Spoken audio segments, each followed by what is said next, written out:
Fala pessoal, tudo bem? Meu nome é Túlio. No vídeo de hoje a gente vai comentar um pouquinho sobre o POR11, um fundo que investe em papéis, principalmente papéis atrelados ao CDI e ao IPCA. E a gestão trouxe aqui um relatório otimista, com um cenário macroeconômico, com um futuro interessante. Achei uma visão um pouco diferente, vou comentar com vocês. E também ela trouxe atualização sobre o CRI Coteminas, que é um CRI aqui que representa 7,5% do PL. Quem viu o vídeo que eu fiz no mês passado, eu já vim alertando a empresa teve alguns problemas de pagamento na sua folha, então ela atrasou o salário dos seus colaboradores e a gente tinha aqui aquele receio quanto ao pagamento do CRI. A gestão não tinha falado nada até o momento e nesse relatório ela trouxe tudo bem detalhado, tá bem legal. Então me acompanhem. O fundo ainda é um fundo pequeno, tem aqui pouco mais de 365 milhões, 23 mil cotistas, tem aqui a taxa de administração de 0,9 e uma taxa de performance de 15% do que exceder o IMAB. Beleza? Mais 5%. O IMAB é mais 5%? Não, só o IMAB mesmo. Bom, seguindo. O fundo então aqui realizou a distribuição de R$1,05 por cota, competente de fevereiro. É a que se ressaltar que fevereiro é um mês com menos dias úteis e que o fundo conta aqui com 12 centavos de resultado acumulado não distribuído.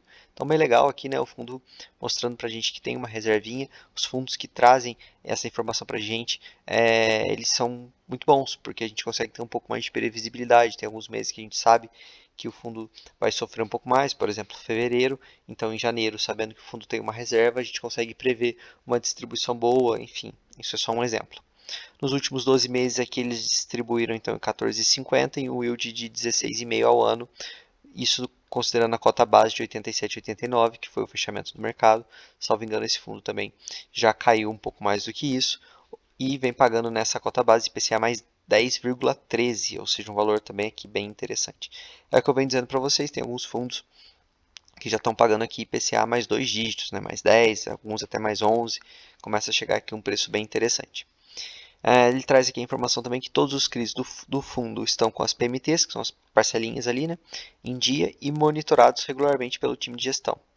E aqui eles colocam algumas observações. Então, interessante, não tem nenhum problema. E agora vamos ao relatório do cenário macroeconômico, dessa parte bem interessante. Então, ele fala aqui que no médio e longo prazo, ele acredita que a situação deve se normalizar, especialmente se o Bacen iniciar um ciclo de afrouxamento monetário, queda da Selic, o que nos parece cada vez mais provável e próximo. Achei interessante essa visão, porque a maior parte dos gestores, do mercado como um todo, está precificando ali uma Selic em queda para chegar ali, talvez em 12 no fim do ano. E essa queda não iria começar agora. Então é interessante ele trazer essa visão que ele acha que vai ser daqui a pouco. Claro, a gente tem que aguardar, principalmente agora em março, o Ministério da Fazenda vai apresentar o novo arcabouço fiscal, nova âncora. E dependendo de como for essa proposta do governo, se ela for bem redonda, se ela atender ali os critérios do mercado, que seria uma âncora realmente sólida, factível, sim, a gente pode ter uma melhora no cenário nacional. E quem sabe depois disso o Bacen diminuir os juros. Bom, seguindo, a carteira de créditos corporativos do fundo não possui nenhuma operação em atraso. Entendemos que pela solidez das estruturas, os CRIs não são afetados quando há um credit crunch. Então, é interessante quando há essa quebra aqui do crédito em primeira ordem. Ou seja, esse primeiro ciclo, eles entendem que a carteira está robusta. E aí eles fazem aqui um paralelo bem interessante. Eles falam o seguinte: há mutuários que atrasam seus pagamentos de forma contumaz, mas regularizam seus débitos no mês seguinte, e estes não são problemáticos. Há outros que realmente param de pagar, dependendo da situação, e eles têm alguns graus de proteção. Então tem a senioridade, alienação fiduciária de imóveis, o excesso de spread na cessão, fundo de reserva e coobrigação do cedente. E ele fala que toda essa estrutura robusta fez ele atravessar a crise de 2015 e 2016 sem que nenhuma série sênior fosse afetada no pico na inadimplência que se observou à época.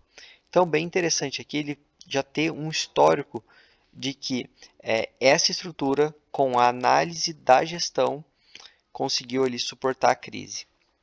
E ele segue, obviamente que não pode se afirmar que o mercado esteja numa situação confortável, mas na leitura deles o pico de inadimplência nos pools de CRIs já está no passado, sendo que nenhum pagamento de tranche sênior foi impactado. Então ele entende que o pico de inadimplência já passou e No pico não teve ali nenhum CRI afetado, né, nas tranches seniors. Então ele acredita que daqui vai só melhorar. Bom, pessoal, se vocês estiverem gostando do meu conteúdo, estou me esforçando bastante para trazer 2 vídeos por dia para vocês, para cobrir o máximo possível de fundos. Então eu peço like e inscrição para vocês não perderem nada. Agora eu vou comentar então sobre o Coteminas, que é aqui uma posição relevante do fundo, 7,5% do PL, e ele vem explicando o seguinte, que a operação ela já tinha tido uma renegociação, tá, em novembro, por conta da quebra de garantias. E a operação então ela ganhou mais taxa e maior robustez, com a adição de novas garantias e participação do cash sweep em determinados eventos de liquidez da companhia.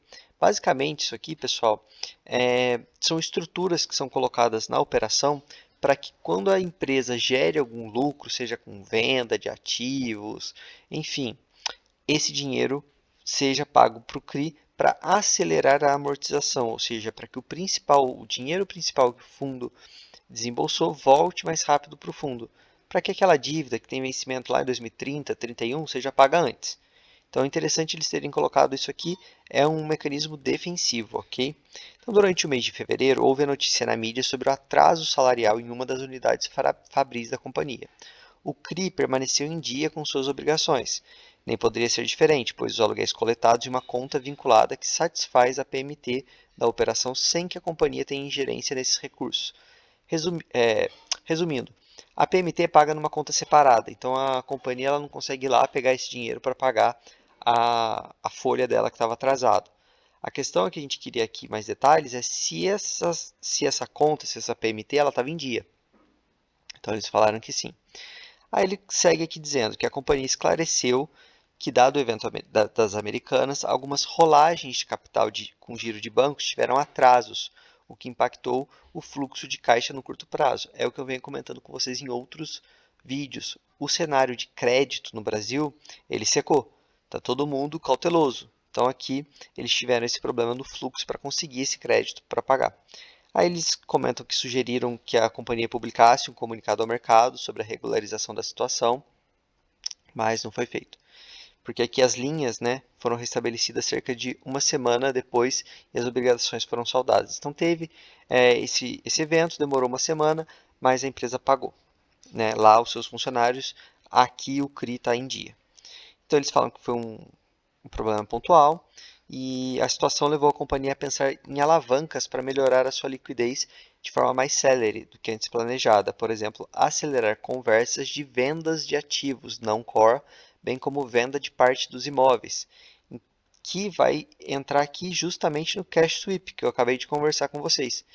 Então, se a gestão lá da Coteminas conseguir realmente fazer isso aqui, eles vão acelerar aqui para pagar a dívida, volta esse dinheiro para dentro do fundo e o fundo vai alocar em outra operação. Seria interessante porque é uma parte alta do PL, então é melhor receber antes, receber logo e não ter o default, não ter um calote, do que, enfim, manter a operação até 2031, que eu acho que é quando essa vence, e daqui a pouco a companhia tem algum problema e não consegue, enfim, honrar seus compromissos. E aí ele coloca aqui que, de todo modo, eles querem destacar que a estrutura das garantias desse CRI, ela é robusta, contando com alienação fiduciária de imóveis não operacionais, cujos laudos de avaliação perfazem 2 vezes o saldo devedor. Então, se a empresa, se aqui o fundo, perdão, emprestou 100 milhões, esse imóvel vale 200, basicamente é isso. Tem também cessão fiduciária de recebível do contrato de permuta, com a mora do BO, fluxo de aluguéis, enfim, fiança do sócio controlador e fundo de liquidez. Então, realmente aqui são várias garantias. Bom, quero mostrar mais algumas coisinhas para vocês, principalmente taxa de sensibilidade. Então aqui a gente vê o histórico do fundo de distribuição, a gente vê aqui o período da deflação, né, claramente, o fundo se recuperando, fevereiro é um pouquinho menor, o fundo aqui tem uma exposição em CDI considerável, em março aqui acredito que o fundo vai conseguir pagar acima de 1,12 novamente. Taxa de sensibilidade aqui já está bem menor que isso, né? A cotação caiu um pouquinho mais, mas a gente vê aqui 10,13, talvez agora já esteja em 10,5, 11, enfim, teria que fazer essa conta. Mês que vem a gestão deve atualizar. A gente consegue ver aqui os tipos de CRIs que tem na carteira Aqui sim a gente consegue ver os indexadores, então 37% em IPCA, 48% em CDI. Essa parcela em CDI com a Selic alta vai fazer o fundo ter um carrego bom pelos próximos meses. Aqui a gente tem as taxas médias, considerando, né, o valor de compra delas. E não aqui, né, no valor de compra a mercado hoje. Se você compra hoje, você leva isso aqui para casa, basicamente. Aqui a gente consegue ver esse quadro que é bem bom, que fica bem fácil a gente ver as garantias de acordo com os CRIs.